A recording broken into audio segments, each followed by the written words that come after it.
আমরা এখন এটা হচ্ছে আব্দুল মতিন মেম্বারগো বাড়ি। এই যে রাস্তাটা দেখতেছেন সব বন্যা আমাদেরকে শেষ করে ফেলতেছে। আমরা এখন দেখেন আপনারা সবাই এই যে দেখতেছেন আমরা ফানের ভিতরে অনেক কষ্ট করতেছি। এই যে অনেক মানুষের অনেকভাবে হাঁটা চলা করতে পারতেছে না, ছোটো ছোটো বাল বাচ্চারা বাঁচতে পারতেছে না, তারা অনেক কষ্টের মধ্যে আছে। মানুষরা কি করবে, মানুষরা কোন দেশে যাবে, কিভাবে কি করবে বলা যায় না। এই যে রাস্তাঘাট দেখতেছেন আপনারা,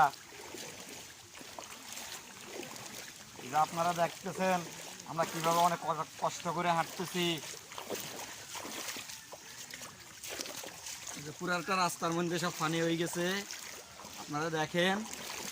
এই যে আপনারা দেখতেছেন সব রাস্তার মধ্যে পানি, মানুষ হাঁটাচলা করতে পারতেছে না।